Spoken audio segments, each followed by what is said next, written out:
kita dihantam tarif berapapun, kita akan berunding, akan negosiasi. Kita hormati, tapi kita percaya kepada kekuatan kita sendiri, saudara sekalian. Kita akan berdiri di atas kaki kita sendiri. Kita tidak akan pernah menyerah.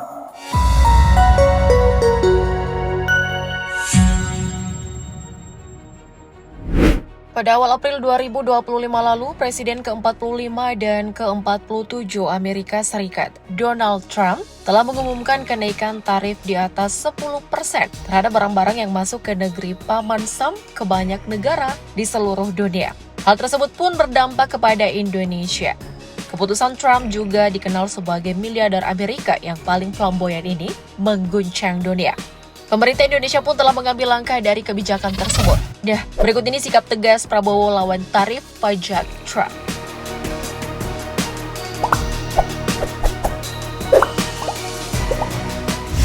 Tarif timbal balik atau tarif Trump merupakan kebijakan Amerika Serikat berupa pengenaan bea ad valorem tambahan pada seluruh impor dari semua mitra dagang kecuali yang ditentukan lain. Nah, untuk lebih jelasnya guys, Mimin beritahu sebagaimana dikutip dari Organization for Economic Cooperation and Development atau OECD, Glossary of Statistical Terms, bahwa bea ad valorem sendiri adalah bea masuk atau pajak yang dikenakan pada impor, ditetapkan dalam bentuk persentase tetap dari nilainya. Nah, di era pemerintahannya kembali, Presiden Trump telah mengumumkan tarif timbal balik atau reciprocal tarif pada barang-barang dari berbagai negara yang hendak masuk ke Amerika Serikat. Tarif Trump ini meliputi makanan, kopi, peralatan elektronik, minuman keras, pakaian, sepatu, kendaraan, hingga suku cadang. Namun dikecualikan bagi mineral penting, semikonduktor, farmasi, dan lainnya.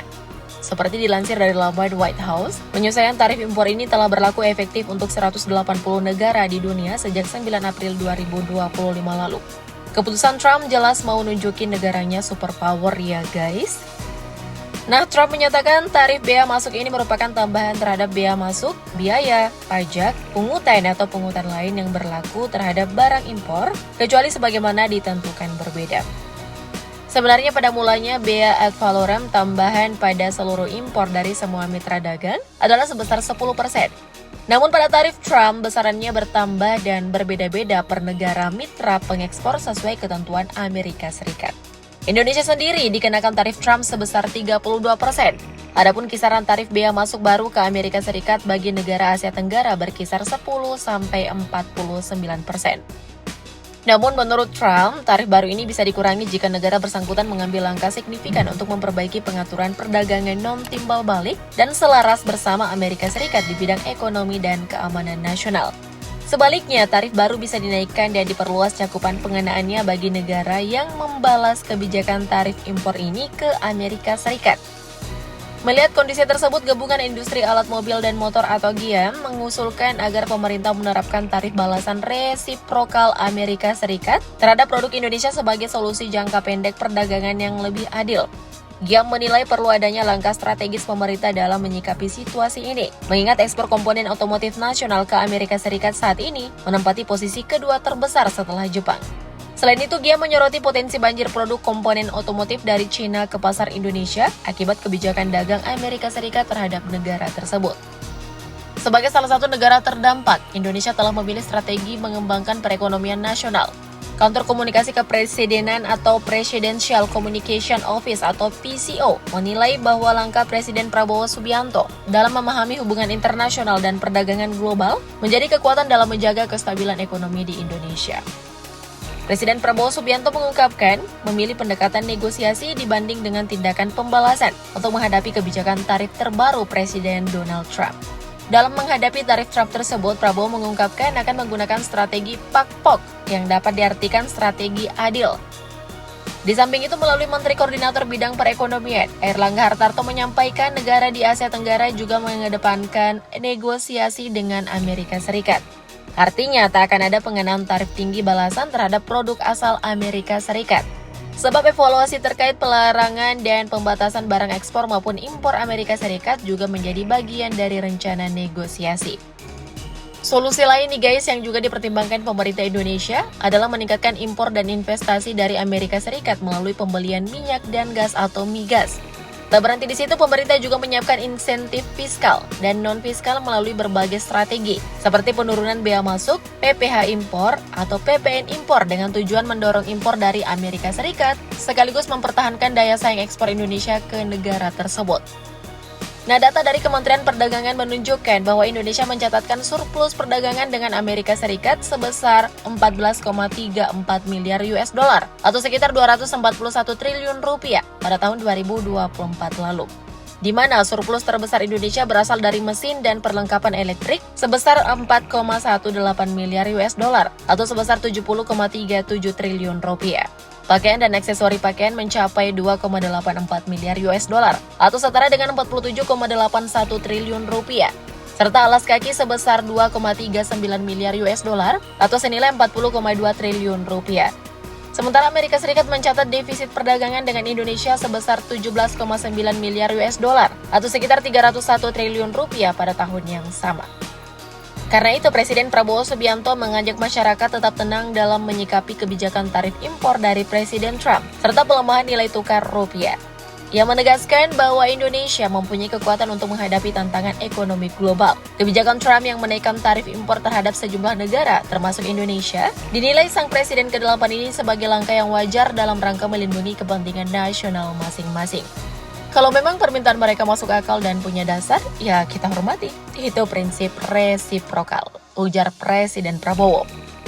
Di samping itu, Prabowo pun mengakui bahwa kenaikan tarif impor Amerika Serikat yang mencapai 32% memberi dampak berat, terutama bagi industri padat karya seperti tekstil, sepatu, garment, dan furniture. Namun ia menekankan pentingnya mencari jalan keluar bersama, termasuk dengan membuka pasar-pasar baru.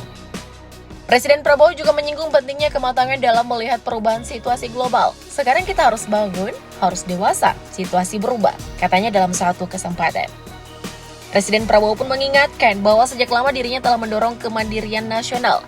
Itu yang sudah saya ingatkan bertahun-tahun, Indonesia harus berdiri di atas kaki kita sendiri. Suatu saat, nobody is going to help us, tegas Kepala Negara. Di sisi lain, Kepala Departemen Kebijakan Makroprudensial Bank Indonesia, Solikin M. Juhro, menegaskan bahwa situasi ekonomi saat ini sangat berbeda dibanding krisis 1998.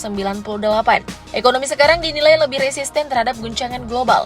Saat ini Indonesia memiliki cadangan devisa kuat senilai 154,5 miliar US dollar per Februari 2025. Pertumbuhan ekonomi stabil di angka 5,02% dan koordinasi lintas sektor yang baik lewat Komite Stabilitas Sistem Keuangan atau KSSK. Pasar akan membaik, yang terpenting adalah tetap menjaga kepercayaan dan stabilitas, tegas Solikin. Tak dipungkiri nih guys, pemerintah pun terus mendorong hilirisasi, memperkuat sektor domestik, serta memperluas pasar ekspor untuk menjaga ketahanan ekonomi nasional. Terkait negosiasi dalam menghadapi tarif impor Trump, Menteri Luar Negeri Sugiono mengatakan, langkah awal pemerintah adalah melakukan kajian dampak terhadap industri domestik akibat kebijakan tarif tersebut. Selain itu, ia juga mengaku bahwa Indonesia tengah menyiapkan langkah diplomatik dengan mengirim delegasi tingkat tinggi atau high level delegation untuk memulai proses negosiasi dengan pemerintah Amerika Serikat. Langkah mengirimkan tim negosiasi ini sejalan dengan sejumlah negara lain di kawasan Asia Tenggara atau ASEAN. Perdana Menteri Malaysia Anwar Ibrahim mengatakan, negaranya dan anggota ASEAN akan mengirim tim negosiasi ke Washington DC untuk melakukan pembicaraan menyusul penerapan tarif global oleh Presiden Trump.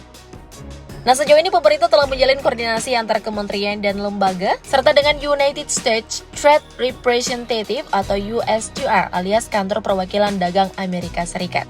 Hal ini dilakukan guna merumuskan langkah-langkah strategis yang tepat dalam mengatasi masalah yang timbul akibat pengenaan tarif oleh Amerika Serikat. Pemerintah Indonesia pun telah mendorong perubahan Trade and Investment Framework Agreement atau TIFA dengan Amerika Serikat. Sebab mekanisme TIFA yang terbit pada tahun 1996 silam dipandang sudah tak relevan lagi dengan kondisi perekonomian yang terjadi saat ini. Di lain sisi, bergabungnya Indonesia ke New Development Bank atau NDB yang didirikan negara-negara BRICS atau Brasil, Rusia, India, China, dan Afrika Selatan membuat Indonesia telah mempunyai aliansi perekonomian alternatif. Nah, menurutmu, sebagai warga, sudah tepatkah keputusan yang telah diambil oleh Presiden Prabowo menyikapi tarif pajak Trump? Komen di bawah dong, thank you update lovers.